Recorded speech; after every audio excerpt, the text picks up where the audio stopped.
What's up everyone, my name is Nayiri, welcome to another video.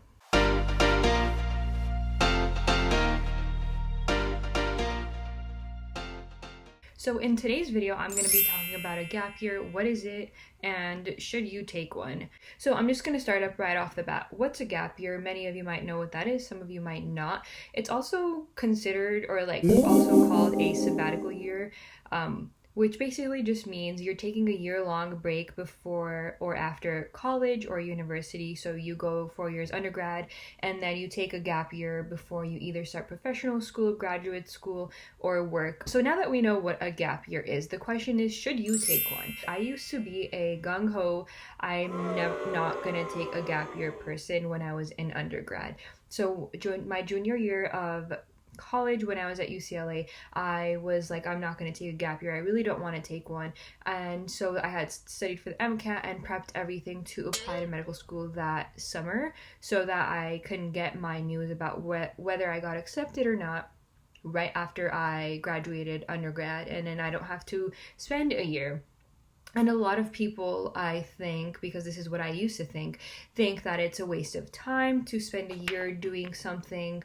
And I'm here to tell you that it's not. So you can do many things during a gap year. And I just really want to put into perspective that the average age of matriculation for medical school, so the average age that someone gets accepted into medical school, or matriculation is basically beginning. So the average age for that is 24 years old. So when you graduate undergrad, I was 22 years old. So that means I was 2 years under that average age. And of course you can start medical school when you're younger or older than that age, but there is an average for a reason, and that's because during a gap year, a lot can change in a person, but also from the skills that you gain, the experiences that you gain, and the amount of things that you do. And that really makes a difference in my opinion. And I do think that my gap year was what helped my applications the second time around when I applied to medical schools. So many of you know, and if you don't know yet, you can watch my failures video, because in that you can I talk about all of my experience from undergrad to my first cycle of applying to med school and my second cycle. So if you haven't watched that video, I'll put the link in the description box below. You can watch that. But I did apply 2 times to medical school, and after the first time I knew that I had to take a gap year because I ended up on the wait list somewhere and I was not getting off that wait list. And so for me, I had planned on not taking a gap year, and you can plan as much as you want. Sometimes everything doesn't go as planned, and I was forced to take a gap year, and it was the absolute best thing that has ever happened to me, and it was the best year ever in my opinion.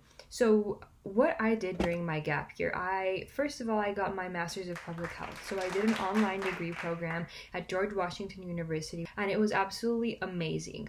I was always interested in public health, so even if I did not do that, I would have probably done an MD MPH program. I really like that aspect of it, where it's not just individual health or individual care, but also like population, community, and like global health, and that really interested me. And so that's why I wanted to do that. And I wanted to do the online program for many reasons, but one, because I had just started a job that I'll talk about right now that I really loved. And I had just moved back home from undergrad. And for me, financially, I already knew I was going to go to med school, and that's a ton of loans. So I was trying to be as financially savvy as possible. So I was able to do my school online without having to pay for the travels, for the moving expenses, for like the rent, and all of those things that come with moving. And so that's kind of also another reason why I really wanted to do it online. So I had an absolutely amazing experience. Nowadays, technology is incredible, so I felt like I was in a classroom. But also, one of the greatest things about that program was that it really pushed me to do different things. So we had to do 2 things. One was we had to do a practicum. So that's basically like you have to go into your community and do a volunteer internship to learn about a topic, like a public health related topic. And that's why I started interning for a company called Forever Found. Well, it's not a company, I'm sorry, it's a nonprofit organization called Forever Found. So I was a public health intern for them, and what they are they are an anti-human trafficking agency here in Simi Valley. I learned so much about human trafficking, and I had heard about the term before, but I didn't know about how much of a huge issue it is in the United States. And really, I feel like when people hear the word human trafficking, they think it happens in like third world countries or just anywhere far, like really far from their home. But it unfortunately happens all the time. Human trafficking does not discriminate against age, gender, or socioeconomic status. And so that was something incredible that I learned, and I got to work with victims of human trafficking, and I got to do a lot of work with them. And also for my public health, I had to do a master's thesis. And consequently, I decided during the same time I was working as a scribe in the emergency department. And if you don't know what a scribe is basically the person with the laptop who follows the physician around, takes notes, and completes the chart for them. You basically had a shift with one of the physicians that work the same shift as you. So you would be their scribe. Everywhere they go, you're literally their shadow. You follow them around and you take notes about every patient, about every time they do a consult. You have to just be very intricate and keep track of everything. You're basically the right hand of the physician. And I loved my job. And this is the job that I had told you I had started when I decided to do my master's program. And I was learning so much. I was working with so many different doctors because every shift is a different doctor, and every doctor has different preferences and they do things differently. You see so many different cases because it's an emergency department. And I was having an incredible time. I mean, it was long hours, it was tiring, it was so exhausting, but I was so happy with my job. And so consequently, when I was doing the human trafficking work, I decided to do my master's thesis on how physicians can be on the front line of identifying victims of human trafficking. So those are some things that I did kind of academic wise, you can think. But also, during the same time, I was approached by my longtime mentor, Mrs. Yvonne Brooks. She used to have an organization called Brooks & Brooks Foundation, and I used to volunteer with her ever since I was in 8th grade, so a long time.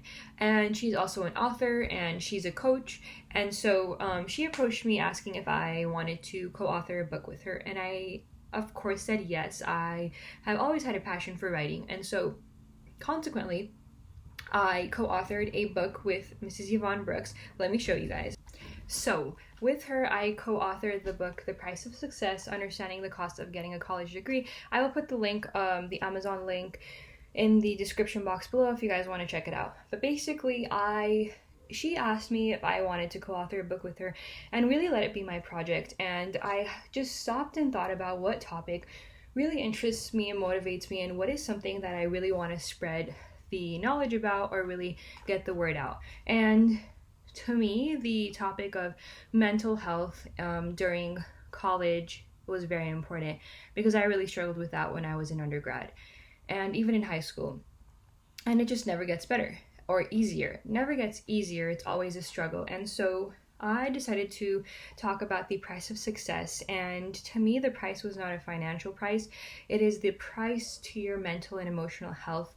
And especially being a pre-med, it's a very, very competitive field. I mean, if you just think about it, the school that I'm going to start going to had 8,460 applications the round that I applied for 123 spots. 123. That gives you a 1.45% chance of being accepted. I mean, that is very competitive, and that can really, really be detrimental to someone's emotional and mental health when you're struggling and really trying to figure out, how can I make myself competitive? How can I be part of that 1.45%? And so the book really is supposed to serve as a transitional tool for high school students going to college. And I talk about things like perception, self-image, body image, diet, financial wellness, which I think is huge, relationships, and how to maintain a balance or close to as balanced as possible.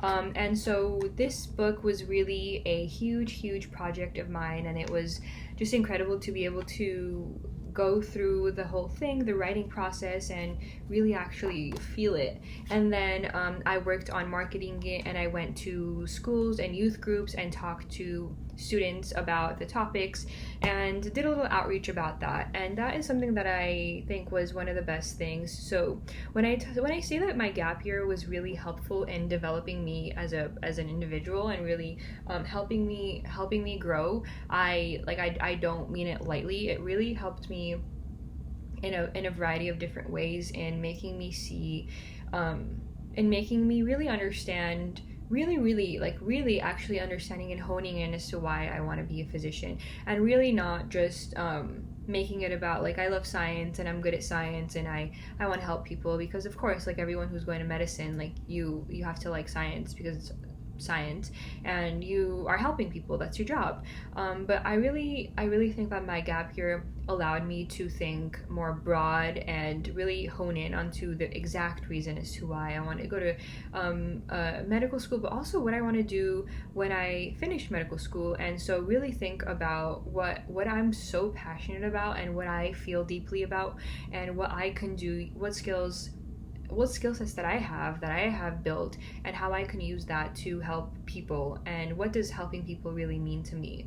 And so all of these things I had not planned. Remember, in as a junior, I was like, I'm not taking a gap year, it's a waste of time, and it turned out to be the absolute best year ever. And should you take a gap year?